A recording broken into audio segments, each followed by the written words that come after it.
Welcome to ராக்லான்ஸ் kitchen. இன்றைக்கி வெண்டைக்காயில் எப்படி மொறுமொறுப்பாக சுவையாக வெண்டைக்காய் 65 எப்படி செய்யலான்ட்டு பார்க்கலாம் வாங்க. இதுக்கு பார்த்தீங்கன்னா எங்கள் வீட்டு மாடி தோட்டத்திலேயே நான் வெண்டைக்காய் விதை போட்டு அது நல்ல செடியாக வந்து நல்ல விளைச்சல் கொடுத்து அருமையாக வந்திருக்கு. பார்த்திங்கன்னா அதுலேருந்து நம்ம நல்ல பிஞ்சு வெண்டைக்காயை பார்த்து ஒன்று ஒன்றா பறித்து எடுத்துக்கலாம். இந்த மாதிரி வீட்டிலே வளர வச்சு கொஞ்சமாக இருந்தாலும் அதை எடுத்து நம்ம செஞ்சோம்னா ரொம்ப டேஸ்டியாக இருக்கும். இந்த மாதிரி எல்லாத்தையும் பறித்து எடுத்தாச்சு. இந்த வெண்டைக்காயை வச்சு எப்படி செய்யலான்ட்டு பார்க்கலாம். இதுக்கு ஃபஸ்ட் ஒரு பவுலில் ஒரு ஸ்பூன் மைதா மாவு போட்டுக்கலாம். இதோட ஒரு ஸ்பூன் கடலை மாவு, ஒரு ஸ்பூன் கார்ன்ஃப்ளவர் மாவு, இதோட மிளகுத்தூள் அரை டீஸ்பூன், மஞ்சத்தூள் 1/4 டீஸ்பூன், கரம் மசாலா அரை ஸ்பூன், கொஞ்சம் போல் பெருங்காயத்தூள் போட்டுக்கலாம். இதோட கொஞ்சம் புளிப்பாகவும் இனிப்பாகவும் இருக்கிறதுக்காக டொமேட்டோ சாஸ் ஒரு ஸ்பூன் போட்டுக்கலாம். இதுக்கு கெட்டி தயிர் ஒரு ஸ்பூன், இதோட தேவையான அளவு உப்பு போட்டு இதெல்லாத்தையும் நம்ம நல்லா பிசைஞ்சிடலாம்.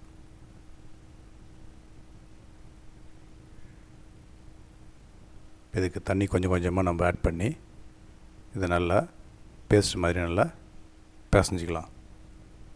இப்போ இந்த மாதிரி நம்ம குழந்தைகளுக்கு வெண்டைக்காயை 65 செஞ்சு கொடுத்தோம்னா ரொம்ப விரும்பி சாப்பிடுவாங்க. இதில் இன்னும் கொஞ்சம் தண்ணி ஆட் பண்ணி இன்னும் கொஞ்சம் நல்லா பேஸ்ட்டாகவே கரைச்சிடலாம். இப்போ பார்த்திங்கன்னா எல்லாத்தையும் நல்லா மிக்ஸ் பண்ணியாச்சு. இப்போ இதில் நான் நீட்ட வாக்கில் வெண்டைக்காயை கட் பண்ணியிருக்கேன். இப்போ அதை நம்ம கரைச்சி வச்சுருக்க மாவில் போட்டு நல்லா மேலே அப்ளை பண்ணுற மாதிரி நல்லா பரட்டிக்கலாம். இதே மாதிரி இருக்கிற வெங்காயம் எல்லாத்தையும் எடுத்து போட்டு நல்லா ஒன்றோடு ஒன்று சேர்கிற மாதிரி நல்லா பரட்டிடுவோம்.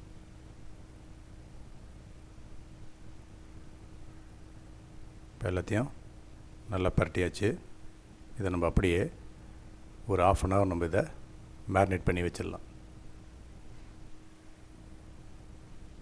இந்த வெண்டைக்காயை ஃப்ரை பண்ணுறதுக்கு ஒரு பேன் எடுத்துக்கலாம். அதை நம்ம ஸ்டவ்வில் வச்சு தேவையான அளவு நம்ம ஃப்ரை பண்ணுறதுக்கு எண்ணெய் ஊற்றிக்கலாம். இப்போ எண்ணெய் நல்லா சூடானதுமே நம்ம மேரினேட் பண்ணி வச்சுருக்கிற வெண்டைக்காயை ஒன்று ஒன்றா அதில் வச்சிடலாம்.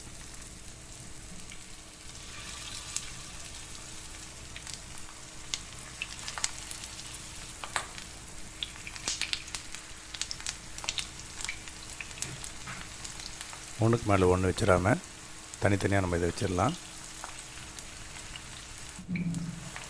இப்போ பார்த்திங்கன்னா வெண்டைக்காய் வச்சாச்சு. இதை நம்ம லோ ஃப்ளேம்லேயே நம்ம இதை ஃப்ரை பண்ணிக்கலாம். இப்போ பார்த்திங்கன்னா ஒரு சைடு நல்லா ஃப்ரை ஆகிடுச்சு.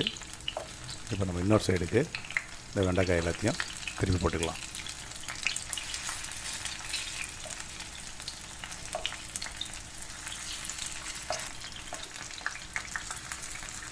இந்த சைடை நம்ம லோ ஃப்ளேம்லேயே இதை ஃப்ரை பண்ணிக்கலாம்.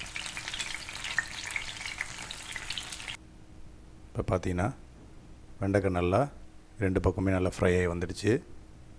இப்போ நம்ம இதை அப்படியே பிளேட்டுக்கு ட்ரான்ஸ்ஃபர் பண்ணிடலாம்.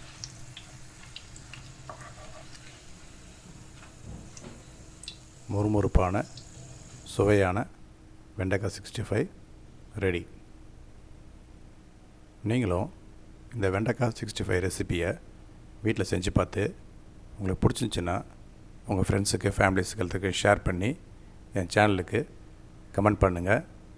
மறந்துடாமல் சப்ஸ்கிரைப் பண்ணுங்கள். கூடயே பெல் பட்டனை ப்ரெஸ் பண்ணிக்கிங்க. இனி வரும் சமையலில் சந்திப்போம். ராக்லான்ஸ் கிச்சன். தேங்க்யூ.